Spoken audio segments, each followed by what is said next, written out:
E aí, vamos estudar a lição? Quarta-feira chegou, metade da semana. Claro, eu sempre digo, o tempo está voando e devemos aproveitá-lo. E é claro, dentro da tua agenda, você precisa estar sempre colocando momentos de oração, de comunhão, de estudo da palavra, também através da lição da Escola Sabatina. Obrigado porque você está aqui e porque você compartilha esse conteúdo que eu espero que esteja sendo bênção para a sua vida. E temos que compreender a palavra de Deus, e o nosso desafio hoje está por entender o tema escravos de Cristo. Note que você percebe em Efésios capítulo 6, do verso 5 ao verso 8, a orientação de Paulo aos escravos de modo específico. E, resumidamente, ele diz: sejam indivíduos que obedeçam aos seus senhores de modo sincero e de modo excelente.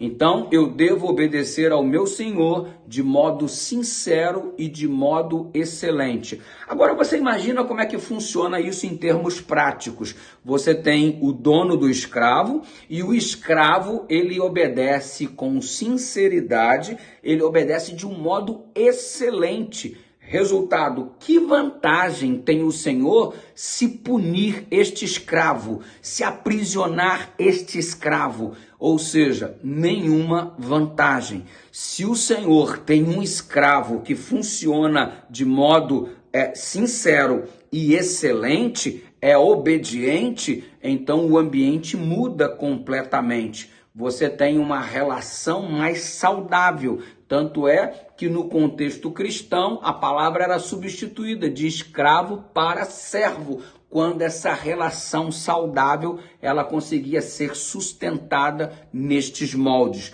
Tendo isso em vista, você percebe que Paulo orienta da seguinte forma: então, entendam que vocês vão servir ao seu Senhor e coloquem na sua cabeça o seguinte: no lugar do seu Senhor, você coloque Jesus Cristo, Jesus no lugar do seu Senhor, de modo que quando você for obedecer, obedeça como se estivesse obedecendo a Cristo.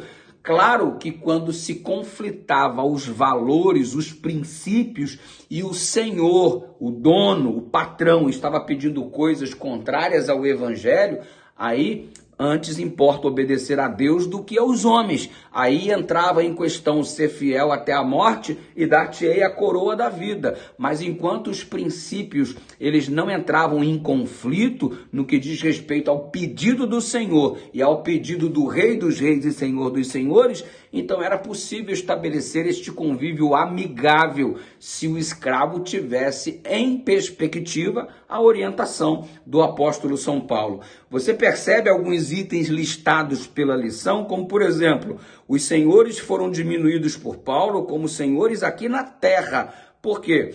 Porque o servo, ele servia ao seu senhor, mas olha, era senhor só aqui na terra, porque existe o Rei dos Reis, o Senhor dos Senhores. A ele sim está todo o domínio, toda a glória e todo o poder. Você observa no verso 5 do capítulo 6, de que eles deviam servir com temor e tremor, com sinceridade de coração, como a Cristo. E Paulo ainda apontou essa substituição de forma mais clara, ao afirmar que os escravos deveriam oferecer serviço genuíno como escravos, não de seus senhores, mas como servos de Cristo. Ou seja, os escravos funcionavam como embaixadores de Jesus.